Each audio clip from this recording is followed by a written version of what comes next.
This is The Wire for 2300 Zulu, October 6th, 2025. Precedence is routine. Information cutoff is 2200. Bottom line up front. Man arrested with Molotov outside D.C. Cathedral. Airspace concerns remain throughout Europe as tensions remain high. Beginning with international events. In Europe, over the weekend, airspace closures were reported in Lithuania as suspected drones were detected on radar. Vilnius Airport was shut down for several hours while the airspace incursion was investigated. After some time, what was initially reported as drones turned out to be a local custom that took the form of roughly 25 helium balloons smuggling cigarettes. Two of these balloons managed to fly over the airport, prompting the airspace closures. Analysts comment. This is a fairly standard Saturday night in Lithuania. Almost 1,000 cigarette smuggling balloons were intercepted in Lithuania over the past year, with smugglers launching the balloons from Belarus, where cigarettes are incredibly cheap. This practice is happening so often that the 1,000 balloons that are caught every year are the ones that get away. Most balloons are successfully intercepted by smugglers who have a GPS tracker on the balloons once they land in Lithuania.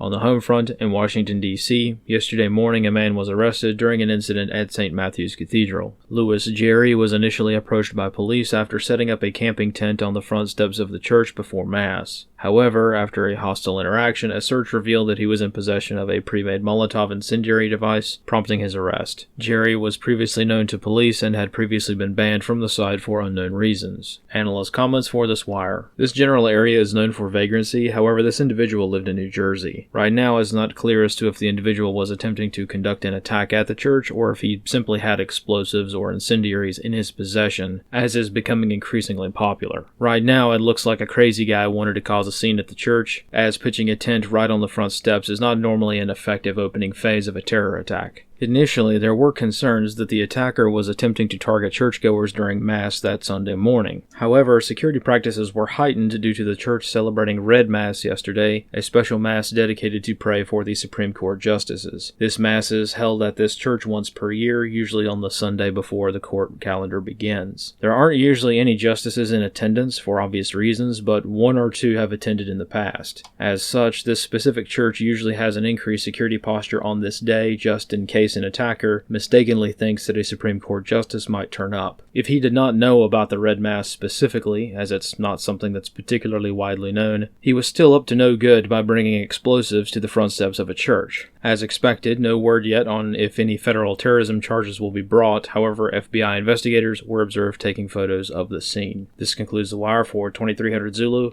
October 6th, 2025.